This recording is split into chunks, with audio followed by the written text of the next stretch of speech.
Bonjour et bienvenue dans la chaîne de Mathématiques Sciences. Aujourd'hui, je prends à expliquer une nouvelle vidéo, donc en sciences et technologies sur le thème numéro 4, la planète Terre, les êtres vivants dans leur environnement. Et dans cette vidéo-là, nous allons tout simplement parler des risques naturels et notamment donc de l'activité interne de la Terre. Alors vous allez me dire, mais c'est quoi l'activité interne de la Terre? En fait, les activités internes de la Terre, ça désigne tout simplement tous les phénomènes qui se manifestent de la Terre. Ok. Alors, voilà donc grossièrement la définition de l'activité interne de la Terre. Ok. Voilà. Vous avez deux phénomènes que vous connaissez bien qui sont des manifestations de l'activité interne de la Terre. Donc vous avez notamment les séismes et les tremblements de terre. Ok. Puisque ça vient de la Terre. Ok. Voilà vous. Donc le volcan ou bien les séismes, ce sont tout simplement deux phénomènes qui vont traduire, qui vont témoigner de cette activité interne de la Terre. Alors, on peut même parler même de dynamique interne. Alors, vous avez des zones sur Terre où vous avez un volcanisme assez actif et des zones sur Terre où vous avez du volcanisme beaucoup moins actif. Okay. Donc, si je vous mets cette carte-là de volcan, puis l'autre carte des séismes, qu'est-ce qu'on peut constater? On peut constater que les volcans et les séismes sont situés à peu près dans les mêmes zones. Alors, vous aurez une explication de ça en classe de 4e et de 3e, de pourquoi les volcans et les séismes sont situés dans les mêmes zones, parce qu'en fait, il y a un lien entre les deux. Voilà. Mais donc, voilà, vous aurez une explication simple et rationnelle en classe de 4e de pourquoi. En tout cas, donc, ce qu'on peut constater, nous, en classe de 6e, c'est que les volcans et les séismes sont situés dans les mêmes zones géographiques. C'est-à-dire, donc, enfin, grosso modo, bien évidemment. Et donc, on peut voir que par moment, on a des zones où on a carrément une chaîne de volcans, ok, ou bien des chaînes de séismes, enfin de zones sismiques, ok. Voilà, voilà. Alors, forcément, ces manifestations-là, telles que les volcans et les séismes, vont entraîner des risques pour la population, ok. Et justement, définissons cette notion de risque tout de suite, que ça soit calibre dans vos têtes, ok. Le risque, c'est quoi justement? Et parlons-en. C'est tout simplement l'aléa multiplié donc par la vulnérabilité. L'aléa, c'est quoi? C'est tout simplement la probabilité que l'événement survienne. Par exemple, la probabilité que un volcan puisse tout d'un coup se mettre, faire une éruption, ok? Ou deuxième des choses, ça peut être la probabilité qu'il y ait un séisme. Alors la probabilité, vous en sixième, c'est vrai, vous avez du mal à vous représenter ça et à savoir ce que c'est. Donc, je vais vous donner un terme plus simple. En gros, ça veut dire les chances que justement il y a un séisme ou les chances qu'il y ait du volcanisme, etc., etc. Et la vulnérabilité, c'est quoi? C'est tout simplement les biens ou les personnes qui sont mises en jeu. Alors, on peut définir ça comme ça en classe de 6e. Et au cycle 4, il y a certains profs qui vont définir ça autrement ou même en 6e. Ils vont définir le risque de cette manière-là. C'est-à-dire donc l'aléa multiplié donc par l'enjeu. Et en fait, c'est la même chose. C'est-à-dire l'aléa, c'est toujours la chance que l'événement survienne. Donc par exemple un séisme, de la pluie, de la grêle, etc., etc. Et multiplié par l'enjeu. Donc l'enjeu, c'est les personnes qui sont mises en jeu durant le séisme en question. Ou bien durant le volcanisme, enfin durant que le volcan se met à faire son éruption en question. Voilà. Donc maintenant que nous avons défini ça et que c'est calibré dans vos têtes, et c'est bien. Et il y a des plans justement qui sont mis en place, notamment des plans de prévention des risques naturels, des PPRN, qui sont mis en place pour diminuer la vulnérabilité. Donc, pour diminuer la vulnérabilité, ces PPRN sont mis en place, ok. Donc, notamment avec en informant au maximum, en faisant des mesures au niveau des séismes, des failles, etc., etc. Oui, alors vous comprendrez un peu mieux cette notion de faille, donc je vous en montre quand même une, mais donc en quatrième, je vous explique en détail ce que c'est qu'une faille, et donc ce qui se passe au niveau de la faille, etc., etc. Là, bon, je ne vais pas trop rentrer dans les détails, sinon je pense que vous allez très probablement vous perdre, et surtout, c'est pas vraiment une notion qui est dans vos programmes. J'en parle de façon naturelle, mais c'est vrai que c'est une notion que vous risquez de vous perdre si j'en parle de trop. Donc, comme je vous disais, voilà, on a ces fameux PPRN qui sont mis en place pour diminuer la vulnérabilité. Ok. Alors, ces PPRN vont tout simplement permettre de diminuer la vulnérabilité, notamment en permettant à la population d'être éduquée aux bons gestes. Notamment si vous avez un séisme, il y a un certain nombre de gestes à respecter. Par exemple, on évite de courir partout. Ok. Ça s'apprend à des choses. Deuxième des choses, lorsqu'il y a un séisme, on essaie de se cacher sous les tables, ok? Alors, sous la table, si vous n'avez vraiment pas le choix, que vous êtes en classe, oui. Mais dans une maison, par exemple, le mieux, c'est de se cacher quand même sous la baignoire. Pourquoi? Je m'explique. Parce que si le mur, il doit tomber, et bah, par exemple, le mur qui est au-dessus de votre salle de bain, s'il doit tomber et que vous êtes dans la baignoire, et bah, à la limite, le mur, il va tomber, paf. Mais comme vous êtes dans la baignoire, vous n'allez pas vous prendre le mur, ok? Vraiment, vous n'allez pas vous prendre le mur, il va tout simplement s'arrêter au niveau des bordures de la baignoire, ok? Alors que si vous êtes sur une table et que le séisme se manifeste très fortement, et bah là, vous risquez vraiment, enfin la table déjà d'une, elle risque de se casser, et vous risquez gros, ok? Donc si vous n'avez pas le choix, vous êtes dans une classe par exemple, oui, cachez-vous sur la table, mais si vous êtes chez vous, cachez-vous dans votre baignoire. Bon, je vous donne ces gestes-là parce que, bon, en France, nous, il y a très peu de risques de séisme.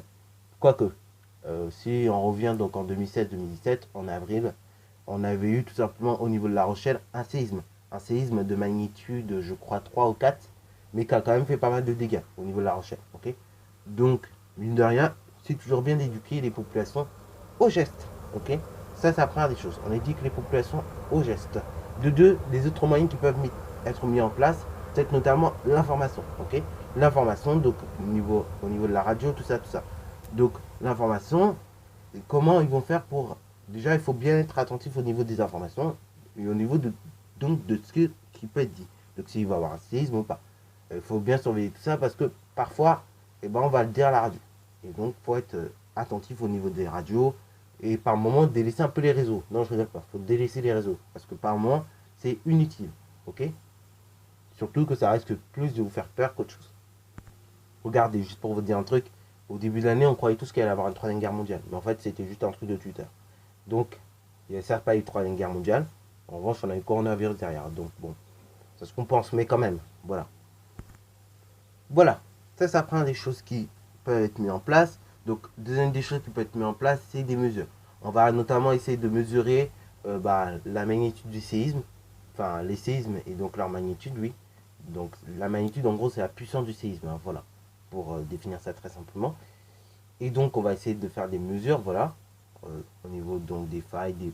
On va également faire des mesures au niveau des volcans. Évidemment, elles sont imprécises, mais on va quand même essayer de prévoir et donc d'estimer, ok? Et ça va permettre vraiment aux gens d'être informés, justement, ok?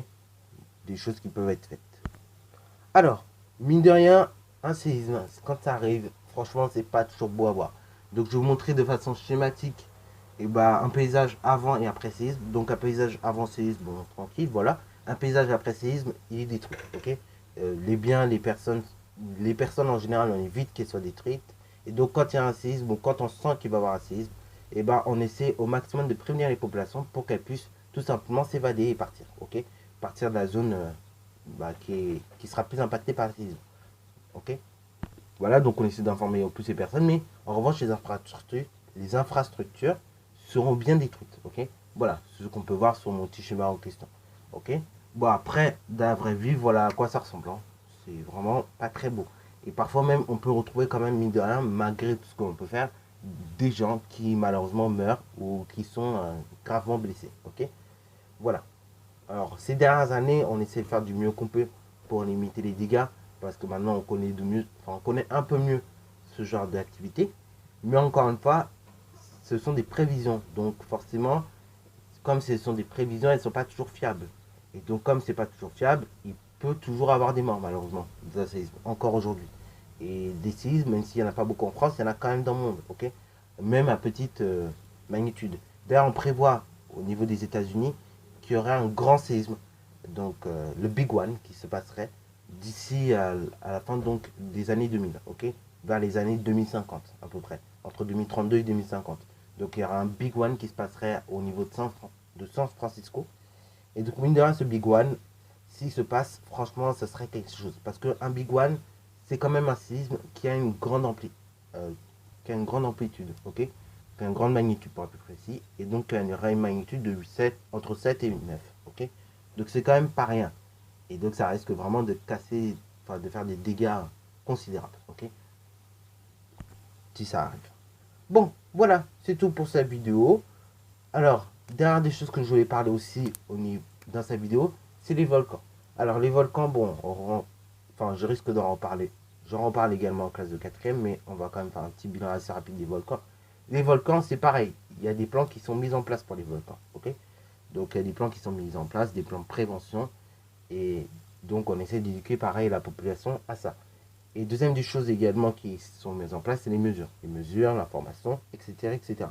Et au maximum, dès qu'il y a un volcan qui est actif, quand on prévoit et qu'on sent que le volcan va être actif, on prévient toute la population de s'enfuir et de s'évader. Comme ça, au moins, le volcan il peut rentrer en éruption et faire ses dégâts. Bien évidemment, pareil, un volcan, quand il rentre en éruption, il peut faire pas mal de dégâts. Et notamment, bon, vous verrez en classe de quatrième aussi, et si pendant que le volcan est en éruption, vous n'êtes pas loin, vous risquez, vous risquez quand même la mort, ok, ou pas loin. Parce que parfois, quand certains volcans rentrent en éruption, il peut y avoir des petits cailloux invisibles qui rentrent par votre nez, qui vont brûler vos poumons, du fait que ces cailloux qui proviennent du volcan, et qu'un volcan c'est quand même 1200 degrés, donc c'est pas rien. Et donc ils vont brûler vos poumons, et vous risquez tout simplement la mort, ok. Et donc pareil, un paysage avant et après volcan, je ne sais pas si j'en trouve un, mais en tout cas si j'en trouve un, voilà un exemple. Donc mine de rien, c'est pas bon.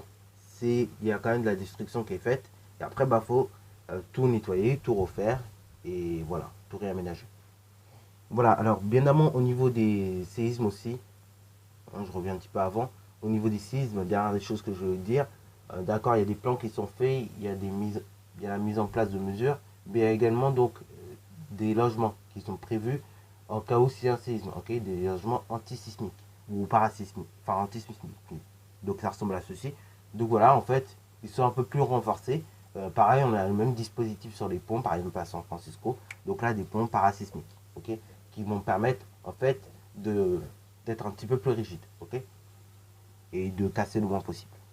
Voilà, voilà, c'est tout pour cette vidéo. J'espère qu'elle vous aura j'espère que vous aurez bien aimé. J'espère qu'elle vous aura aidé aussi. Et puis, n'hésitez d'ailleurs pas à la liker si c'est le cas. Et puis, bonne récitation en mathématiques et en sciences.